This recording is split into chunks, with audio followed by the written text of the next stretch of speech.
Welcome to the Skies over Longmont for March 2020. I'm Staff Astronomer John Ensworth of the Cherrywood Observatory for Longmont Public Media. Astronomy news this month.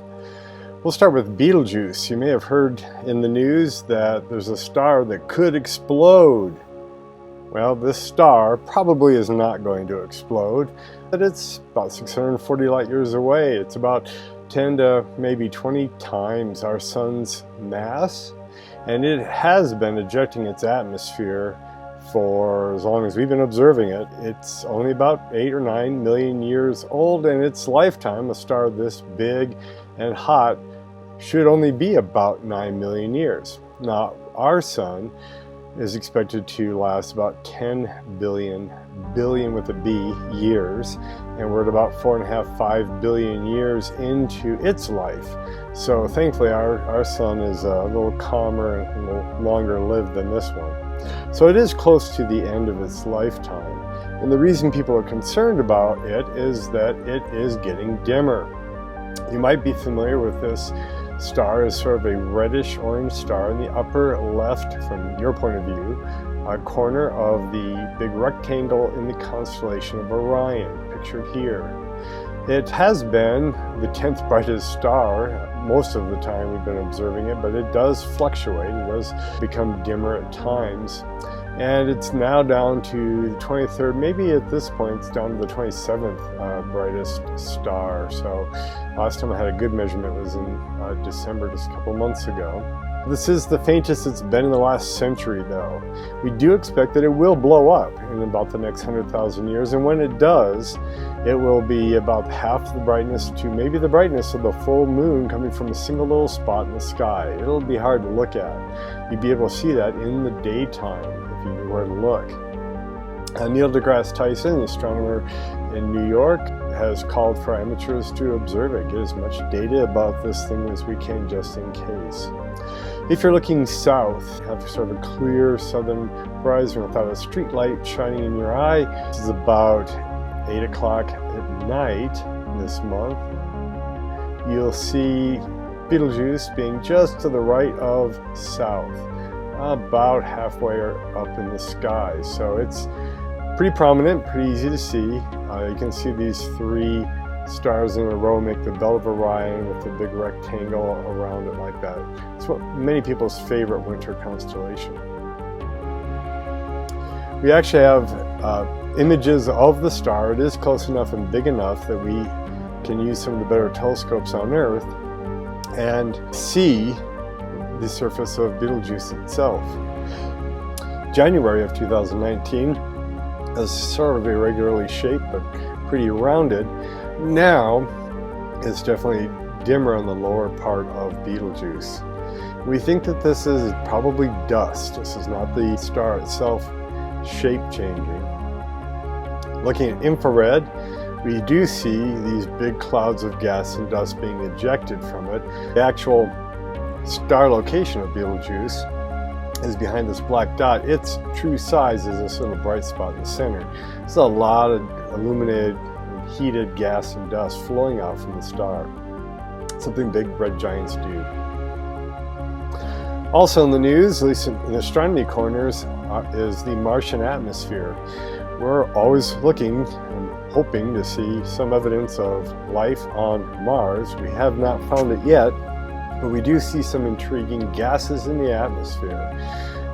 Most of the atmosphere of Mars is carbon dioxide, a little bit of nitrogen, argon like that, a little bit of carbon monoxide. The bulk of the atmosphere is carbon dioxide, but we do see a little bit of free oxygen and a little bit of methane. Now, normally we think of here on Earth as these things being produced by life. We've observed these gases being levels much higher than we expect, and like puffing events or sort of exhaling from the crust with the rovers that have been up there. Oxygen has risen in the atmosphere in the spring and summer, but didn't drop like carbon dioxide did in the summer. So something probably geological is causing this, but we are still trying to figure it out. We know that methane would break up very quickly with the ultraviolet light that makes it through the Martian atmosphere. Isn't an ozone layer to shield that there. And we know we get some of that stuff from the percolates and like that in the crust of the planet, but all this is still under investigation. Maybe at some point we'll get the announcement that microbes have been found still surviving underneath Mars's crust. And just a quick tribute to Katherine Johnson. Katherine Johnson died February 24th, 2020 at the age of 101. This is the woman featured in the book and movie Hidden Figures. She was basically a human computer at NASA. The space agency noted her historical role as one of the first African-American women to work as a NASA scientist. And she was responsible for doing a lot of the calculations, orbital calculations, that made early manned space missions a success at NASA. President Barack Obama did award her the Presidential Medal of Freedom November 24th of 2015. All right, let's take a look at the sky above your backyard. Throughout March 2020, the moon will be at first quarter on the 2nd. You can see that high in the sky in the evening. March 10th will be full moon. The moon is up all night long. It rises at sunset and sets at sunrise. March 16th will be the last quarter moon, and that will be high in the sky in the morning if you go out just before sunrise, and not visible at all in the evening. And March 24th will be the new moon. It's above or below the sun at that time, and you can't see it in the daylight. And its darkened side, the nighttime side of the moon, is facing us. For the planets in March, going out at dusk or in the early evening, the big star is Venus. It's the super bright object that looks like a plane coming in for a landing in the southwestern sky. It'll stand at best 44 degrees above the horizon at sunset, which is about as good as it ever does. So this is a fantastic time to go out and view Venus. If you're up around midnight, you're not going to see much. There aren't any planets out there. We're pointing out into part of the solar system that just doesn't have any planets to look at right now.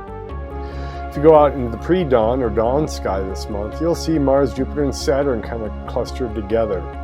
We'll take a look at a special event with them in just a second, but to round out the rest of the planets, Neptune is behind the Sun, kind of like invisible like the new moon is. Uranus is southwest of Venus, but you need to know where to look and have probably a small telescope to get that one. And Pluto is very close to Mars in the morning sky, but that's a serious challenge to view. And some people don't call it a planet anymore. In the pre-dawn sky, at March 31st, we have a conjunction of Mars and Saturn, which just means Mars and Saturn get very close together. If you look into the southeastern sky just as twilight is starting in the morning, you'll see a teapot shape over here. This is the asterism in the constellation Sagittarius. And just over here to the left is Jupiter, Saturn, and Mars. Mars is the one doing most of the moving this month, and it heads down past Jupiter and meets up with Saturn right at the end of the month. So kind of a neat clustering of bright objects in the morning sky. The sun for March 2020. Daylight savings begins March 8th at 2 a.m. We get to the March equinox, March 19th, or the spring equinox, sorry, at 9:50 p.m. So that's the first day of spring. March 1st is the first day of meteorological spring because things kind of really start changing. But astronomically, this is the day that daylight and nighttime are roughly the same length.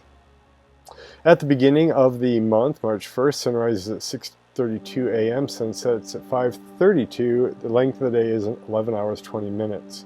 At the end of the month, because daylight savings kicked in, the sunrise is at 6:44, but the sunset is at 6:24. That's the big change. Look at that.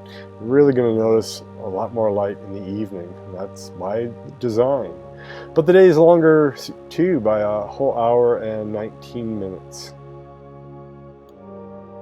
Our feature object for March of 2020 will be the Pleiades, a little star cluster in the constellation Taurus. You've probably heard of this as the Seven Sisters. Some people can't see seven stars, others see more, so it's kind of lots of stories about what happened to that seventh sister and some of the folklore around it. admit 6 stars and the 7th got away somehow. It's about 444 light years away. The central area where most of these bright stars is about 8 light years wide, and some people think of this as a Little Dipper, and it sort of has a handle and a little scoop here, but it's not. It's a tiny star cluster. If we go back to Orion, where we were looking at Betelgeuse earlier in the southern sky, if you follow the 3 stars of the belt of Orion upward, you get to the bright star in Taurus, and going just a little bit beyond that is where the Pleiades are located. So up the belt, past the bright star, and the little star cluster sitting up here is the Pleiades. What's neat is this is a constellation by itself in Japanese culture. It is known as Subaru. So when you're looking in the back of a Subaru, you'll see that little graphical emblem representing the Pleiades. This month's Longmont Observing Challenge. This is the great time of the year to see something called the zodiacal light. The evening, it's best to go out in March, and you can see this again in September in the early morning sky. And what this is this little glow over here. It's different than the Milky Way. You can see the Milky Way in the upper right here, but in the left side, this little glow here is the half moon shape or illumination of dust particles in the inner solar system. Our solar system is a dusty place, and this is sunlight reflecting off of that dust, so it thins out as you get further away from the sun. It is visible all the way across the sky in really dark conditions, and there's a little circle opposite the sun in the sky where these dust particles get a little brighter again because they're all little full moons of dust, and that's called a Gegeshon. It's tricky to see, and you need to be out in a dark location, not in Longmont itself. We have too many street lights. Now let's conclude with the astronomy events in and near Longmont, up and down the Front Range. We'll start March 5th.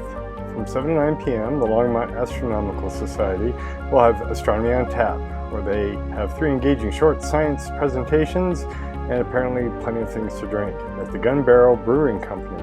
You can go to longmontastro.org for details.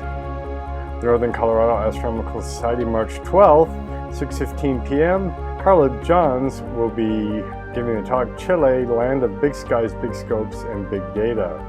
The Fort Collins Museum of Discovery at nocoastro.org. Little Thompson Observatory Public Night will be held March 20th at 7 p.m. and they'll be screening the movie The City Dark, talking about light pollution, instead of having a featured speaker this month. That'll be on the grounds of the Berthoud High School on the east side of the school. Go to starkids.org for details. Longmont Astronomical Society, in association with Boulder County Parks and Open Space, will on March 28th at 7:30 p.m. have their monthly star party at Rabbit Mountain Open Space. longmontastro.org for details again. And finally, Estes Park Memorial Observatory has their public night March 28th at 7 p.m. up in Estes, and it's Mark Connolly speaking about Mars, Rovers past, present, and future. It's on the Estes Park's high school grounds, kind of out by the football field in the lake. Go to angelsabove.org for details there. This has been the Skies over Longmont for March 2020. I'm Staff Astronomer John Ensworth. Thanks for listening.